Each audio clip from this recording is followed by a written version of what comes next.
Yeah, I forgot to hit record on OBS, so I didn't actually record the video of the beginning, but you guys on YouTube, you didn't miss anything. It was just me doing the same thing that I say at the beginning of every episode. So now let's go ahead and do the sponsor for today. Episode 221 of Switchcraft is brought to you by Amazon Prime. I have been a member of Amazon Prime for a very, very long time. Things that we used to go to the store for, we now just order and they show up 2 days later. Incredibly convenient. In addition to that, you also get access to their movies, their music, and all of that other stuff. And if you want to get a free 30-day trial for Amazon Prime, it's going to cost you absolutely nothing, and it comes with all of that cool stuff. Head on over to runjumpstomp.com/Amazon Prime and sign up. And then once you get all signed up, something else that you can do that will support the show even more is once you've got your Amazon Prime, link that to your Twitch account, because that gives you Twitch Prime, which then gives you free games every month. And then you can also subscribe to your favorite streamer for free. Again, that's runjumpstomp.com/Amazon Prime to get your free 30 days of Amazon Prime today. There we go.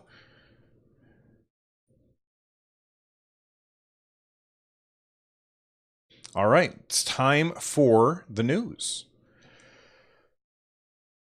Is there a video with this one? I don't want a video to come up. Okay, good. Oh, it's just a GIF. That's fine. That works.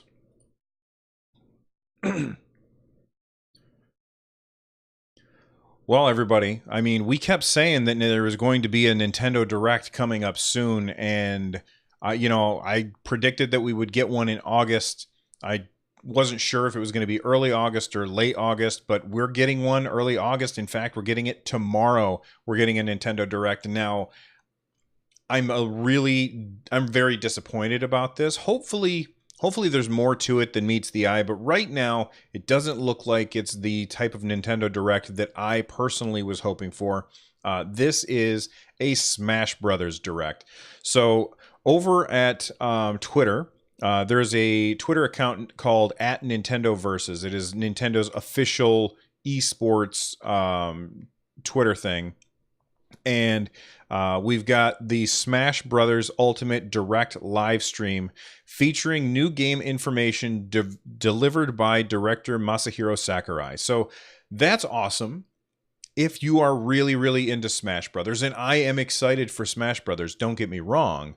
But when I heard that there was a new Direct, I was like, yes, they're finally going to give us more information about the online service. Or awesome, they've been talking about how they haven't made all of their announcements for the year yet as far as games that are coming out this year, because Mr. Kimishima had said, I think at his last shareholders meeting, he said, look, everybody, we understand that you didn't like what you saw at E3. We've got more coming out this year. We just haven't announced it yet. And I kept thinking, all right, well, we'll hear about it at the next Direct. And now the next Direct seems to be all about Super Smash Brothers again, which I can understand. That's Nintendo's bread and butter. That is one of their biggest franchises ever. And this looks to be one of the best installments of that franchise. And when I heard this, I was just disappointed that I was only going to hear about Smash Brothers. I mean, if you look at E3, and I've talked about this before, they spent, I don't know how much, I think they spent about 10 minutes talking about other games, and then about 30 minutes, maybe 20 minutes talking about just Smash Brothers. So I feel like we got lots and lots of information about Smash already, and I don't really need more information about Smash. I want more information about other games. I want to hear about Animal Crossing. I want to hear about Metroid. I want to hear about a lot of other things. I'm already sold on Smash. Now, that being said, what do we expect to hear about this? So this is going to be tomorrow at, I'm waiting for it to come back up. 7 a.m. Pacific time. So that would be 10 a.m. Eastern. So 10 a.m. Eastern. And you can go ahead and convert that over yourself. I've been looking into it. I haven't found out whether or not excuse me, I haven't found out whether or not this Nintendo Direct is allowed to be co-streamed. Like I co-streamed their E3 presentation back in June, and we had a lot of fun hanging out. And I reacted to it, and we all kind of talked about it while we were watching it. And that was really, really fun. I haven't found out yet whether or not it's allowed to be co-streamed. If it is, and hopefully I can find out sometime today, because it's tough to actually track down that information. But if it is allowed to be co-streamed, I'm going to co-stream it right here at twitch.tv/runjumpstomp. We can watch it together, talk about it right after the fact. And I'm looking forward to hearing what's going to happen. Now let's talk about predictions. So I sent out a tweet asking, let me bring up my tweets here so we can find it. It's frozen there for a second. That's not what I want. I did a poll. I believe I did a poll. Yes, I did a poll, and I'm scrolling to find it. If I can find it, where is it? Where is it? Where is it? This is wonderful audio. Here we go. The poll said, think we will get new characters with the Smash Brothers Direct? Respond with your predictions. So 77% of people said, yes, we're going to be getting information about new characters on the roster for Smash Brothers. And that's actually pretty surprising to me that 77% think that we're going to get more, because there's already over 60 characters. I think it's 65 characters or maybe 66. I can't remember exactly.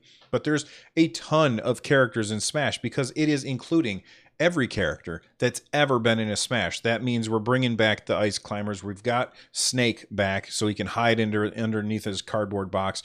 Only 23% said no. And then I said, respond with your predictions. Clayton responded. They think that we're going to get Minecraft, Steve, and Alex in the game. And I think that would be really awesome. I would love to see Steve and Alex in the game. I think that would be a really cool move set. Like he could dig through the ground or something and pull out the bow.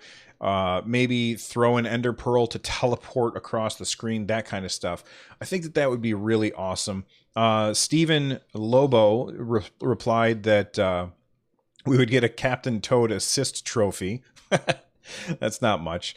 Ellismere, I agree with Ellismere here. We're going to be getting Springman or Ribbon Girl. I don't think that those will be a swappable thing. Like a lot of people are saying, we'll have a palette swap to be Ribbon Girl. And I think a lot of people forget that the way that Springman and Ribbon Girl play in ARMS is very, very different.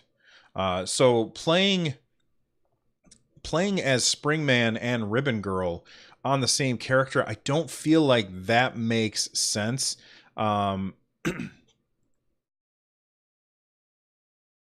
Browd says, I don't think that's what you mean to show on your screen.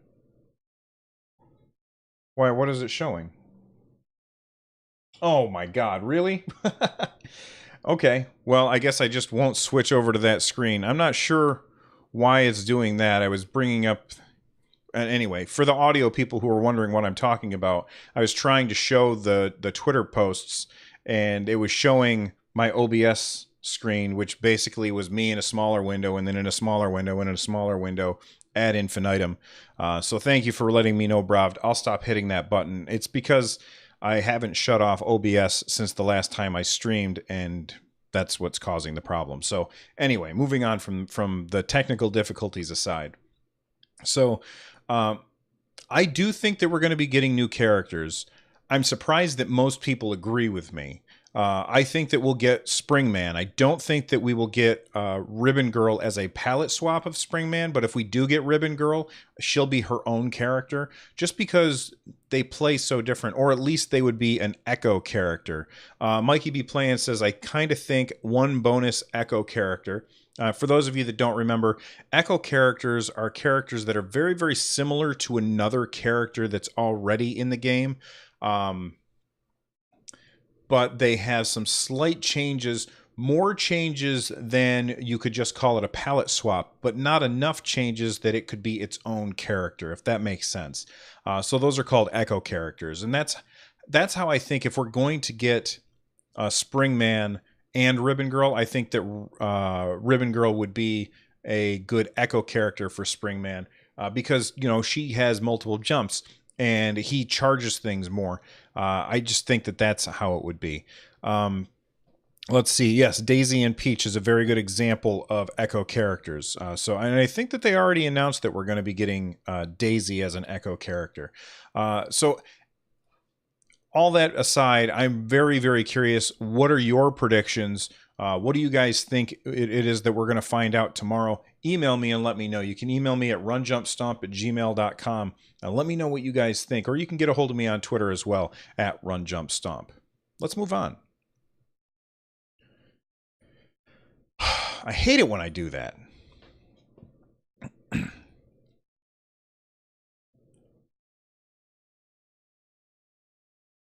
Firestorm 5672, I completely agree with you.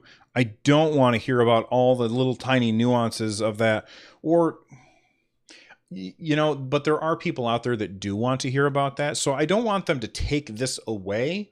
But what I want to know is, what is all the other stuff that we're supposed to be getting later on this year to that Mr. Kimishima was saying was going to bolster the end of the year, because he kind of made it sound like, look, we know we're not just relying on Smash and Pokemon. That's all I'm thinking.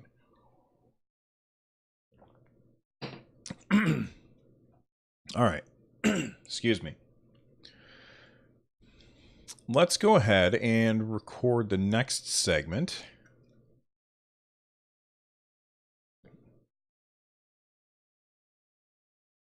All right. Are you ready? Here we go. No, I don't want that. Stop that. So this is a pretty interesting bit of information, although it's not terribly surprising. This comes from VentureBeat. They're a very industry focused publication where they look at what's going on in the industry, not really about game reviews and that kind of thing. And they were talking about ad measurement, how much stuff is being seen out there from the different gaming companies. And what's really surprising is that Nintendo is really spending a lot of money on advertising. Nintendo is in first place for the ad spend on TV. Nintendo spent the most. And I think that it's a good thing. I think that in the past, Nintendo has kind of dropped the ball when it came to advertising. And that's why the Wii U failed. The Wii U failed not through any fault of the hardware, because as you can see, it's sitting right behind me. Where is it? It's over there. It's a fantastic console, and there were a lot of really, really good games on it, but the marketing was just completely fumbled and almost non-existent. It was really terrible. But the console was really good, and that's a really important point to make. Nintendo just dropped the ball on marketing. Well, Nintendo has been doing really, really well with marketing for the Nintendo Switch. We've seen a lot of really good, clever ads, and we've seen them often. And that's what this story at VentureBeat is telling us. Basically, this is, where did it go? It said, here we go. Life and entertainment, mobile games, and video game top brands estimated TV spend for July. The number one is Nintendo with 31% of the spending. So 31% of the spending in video game advertising was Nintendo. After that was Fox Nest Games, who I've never heard of Fox Next Games, which is really hard to say. Then InnoGames, again, I've never heard of them. King, which does Candy Crush, and if you've been to a movie recently, I'm sure that you've seen an advertisement for Candy Crush, and other stuff from King. And then MoviestarPlanet.com, and then other.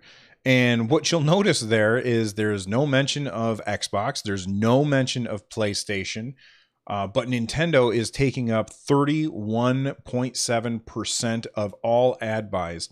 That means that there are a lot of people out there that are seeing the Nintendo Switch, they're seeing the 3DS, and they're seeing those games. And that could possibly be why the Nintendo Switch is selling so well. It's because Nintendo is really advertising it and they're doing a really good job with it. So I just thought that that was an interesting topic because it did not occur to me. What surprises me more than Nintendo being number one is that PlayStation and Xbox are nowhere even on there. And the other ones that I've never heard of or the other ones that are on there are ones that I've never heard of. Now, Bravd, who is he just recently wrote a oh my gosh, a review for Flipping Death, which you can check out over at runjumpstomp.com. He wrote a review for Flipping Death. He says Fox Next does mobile games like Simpsons Tapped Out, Marvel Strike Force, which I have seen a lot of ads for Marvel Strike Force. Just scrolling through Twitter, I've seen them. I don't know. I don't have cable TV, so I don't see advertisements. My wife and I buy the shows that we like or that we want, and everything else is on Hulu or Netflix, really. So we don't see those kind of commercials. But I even somebody who never sees TV commercials, I've seen lots of Marvel Strike Force stuff. So that makes sense that they're spending a lot of money there. I'm very surprised that PlayStation and Xbox are nowhere on that list. And maybe that's because those consoles have been out for a while and they feel like maybe they don't need to advertise as much. I feel like at this point, if you wanted a PS4, if you wanted an Xbox One, and you were going to get one, you probably would already have one, especially since we've got rumors about the PS5 or whatever's coming next from Xbox. We've already got rumors about that stuff coming in a couple of years.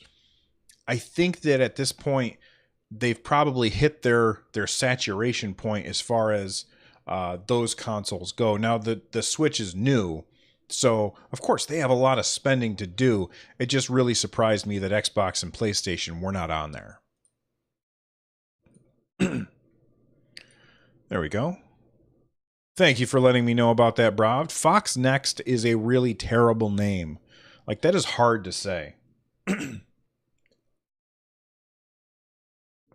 If you guys can't tell, I'm coming down with something.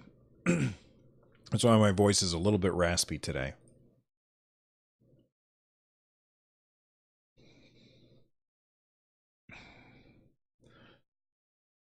The next thing that I want to talk about is Breath of the Wild. Breath of the Wild is my favorite game of all time. I absolutely adore that game. I've got 200 hours into it. I already beat it once. I have most of it done in hard mode, and I haven't touched it for a while. Hold on a sec.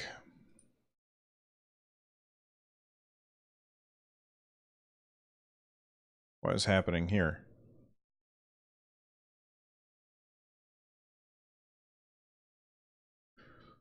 I'm really glad that I have this podcast editor, because I almost screwed that up big time. The next thing that I want to talk about today is Breath of the Wild, which might surprise you because Breath of the Wild came out in March 3rd last year, and Breath of the Wild is my favorite game of all time. It's an amazing game. I've got 200 hours played in Breath of the Wild. I've already beat it once. I've been playing through the DLC. I got the motorcycle. Sorry for spoilers if you didn't know there was a motorcycle at the end of the DLC. I've got all 4 of the dungeons done in the hard mode, and I've been having an absolute blast with it. And I haven't played it in a while, mostly because I felt like I've gotten what I need out of the game, and maybe someday I'll go back to it. And it's funny, I was watching a streamer that I really, really like, Aurora Peachy. You should check her out on Twitch. I was watching her play Breath of the Wild, and it made me want to play again. And then I was watching or listening to a podcast the other day. I can't remember which one, but the one of the guests was talking about how when they were playing Breath, or no, when they were watching the trailer for Breath of the Wild, how it impacted them. And so I went and I loaded up the trailer and watched the trailer again. And I gotta say that is the best video game trailer of all time. I think the trailer for Breath of the Wild, that is very impactful with wonderful music, and like the scenes that they chose to show were amazing. But that's not what I'm talking about, or that's not what I want to talk about today. What I want to talk about today is, where does Breath of the Wild fit in in the timeline for Zelda? Now, for those of you that don't know, the timeline for Zelda is very, very fragmented and strange. But there's an official the official site in Japan for Zelda has an interactive timeline on it, and up until now it didn't include Breath of the Wild, but now it does, and that's one thing that kind of bugged me. I didn't know. Let me just look behind me real quick.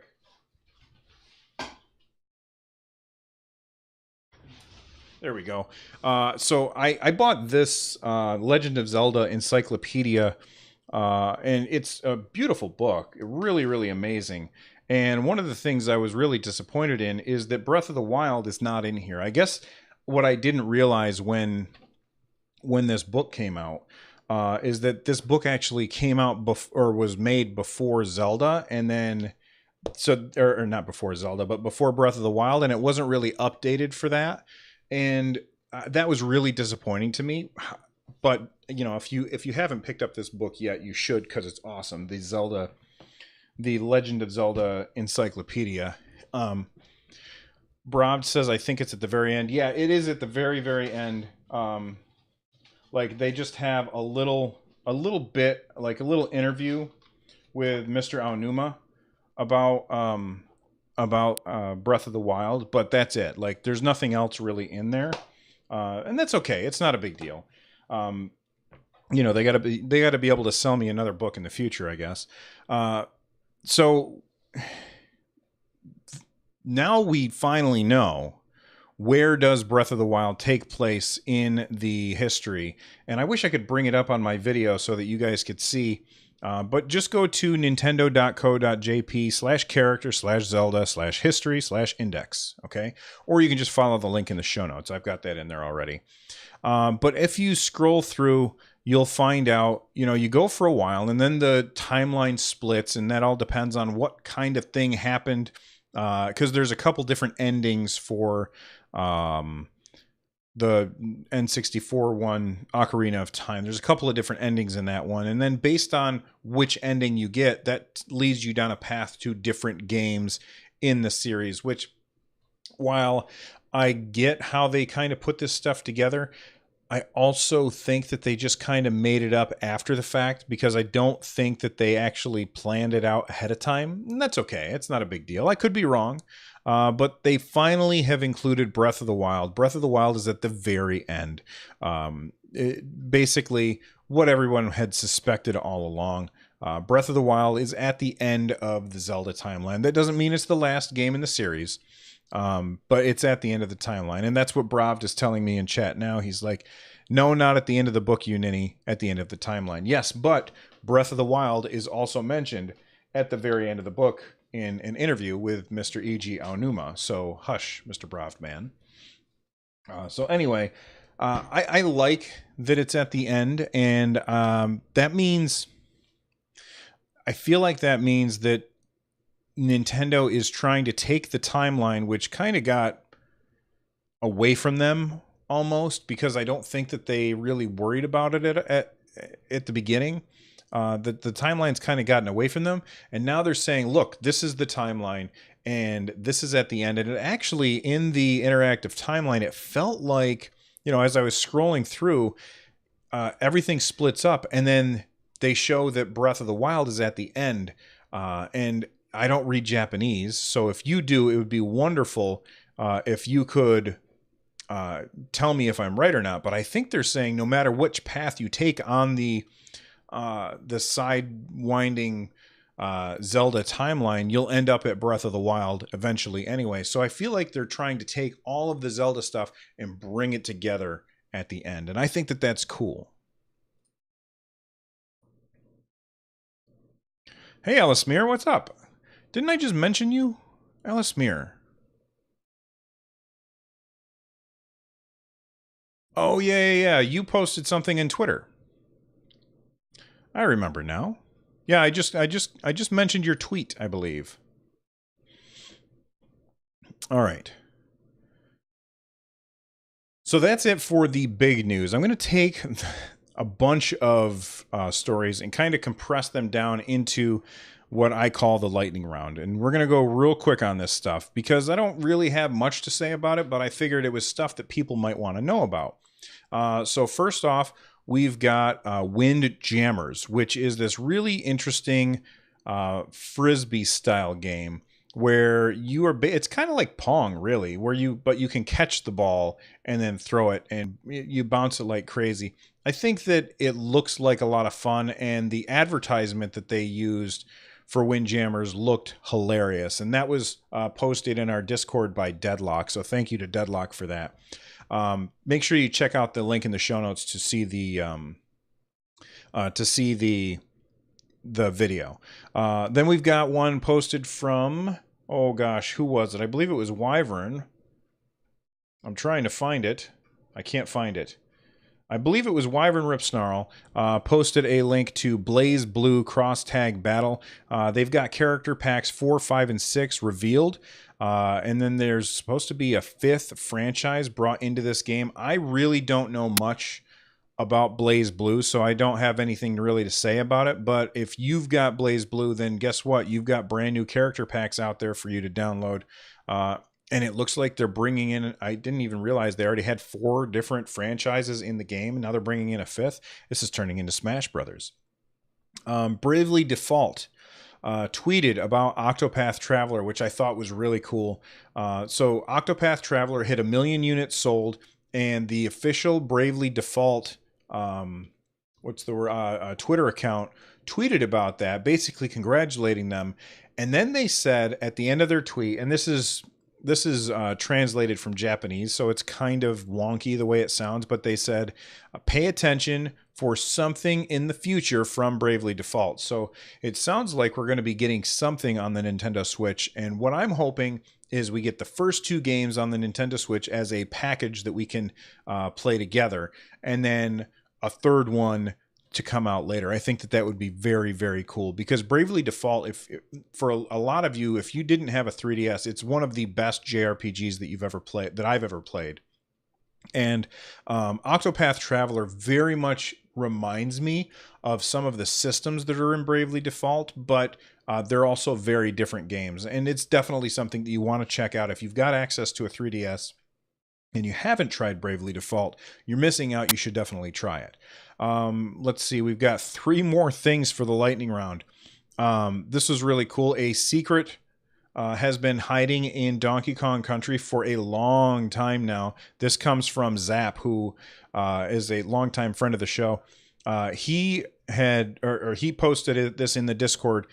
Basically, in Donkey Kong Country Tropical Freeze, which is a game that came out 4 years ago, there has been a little Metroid hiding, Easter egg hiding in one of the levels. If you want to see what that's all about, click on the link of the show notes. It'll take you to a Game Explain video where they show you how to do it. Very, very cool. I love when this kind of stuff is in a game, and I love that it was sitting there for 4 years and nobody found it until it came out on the Switch. And yes, they did go back and check. It's on both the Wii U version and the Switch version, which I thought was really cool. Bravd, which I mentioned earlier, has written his first impressions of a game called Flipping Death. It's a game all about you are replacing Death, who has to go on vacation. And I'll just leave it at that. If you want to know more about it, click on the link in the show notes. And then finally, Nintendo of America is tweeting about The World That Ends With You. This is a remake of a 3DS game, which is supposed to be really, really good. We finally have a release date for that, and that is October 12th. They say this is the definitive version of a modern RPG classic that will bring a new scenario and some killer new remixed music. So those are the stories for today's lightning round. The music that you heard at the beginning of the show and that you are going to hear shortly is a song called "The Song of Storms" by Looter. That's Loeder, but it's pronounced Looter. I had to ask because I don't know how to pronounce it when people put an O and an E like that. But Looter has made this cool song. "Song of Storms" is a song that's in Ocarina of Time, but they basically remade the song. What would it sound like if it were on the Super Nintendo? And I think that they did a really good job. Don't forget, if you want to watch the full show, you can join us live at twitch.tv/runjumpstomp, or you can watch the videos after the fact over at the YouTube channel, youtube.com/runjumpstomp. Finally, if you are looking to support my content, head on over to runjumpstomp.com/thank-you. All of the links there will help me create more content. Big thank you to everyone who has already supported the show. You guys are fantastic. And speaking of fantastic people, I can't get out of here without thanking the awesome people that hang out with me while I record the show. We've got Bravd, Vaxer, Beats M97, Corona G8, let's see, Ellis Mirror 1, Hopple, Lawworthy, Lego Lawyer, Link 31254, Mama Paula, Mango Tree 93. I love the way that rhymes, by the way. Raptor James, seems like a bot, so I'm going to ignore that one because I can't figure out how to say it anyway. Super Gamer 16, TF Wagner, VNK, Virgo Pros, Wyvern Rip Snarl, and the Lurkers. All of you people are fantastic, and I'm just happy that you hang out with me. I will see you all next time. Bye-bye.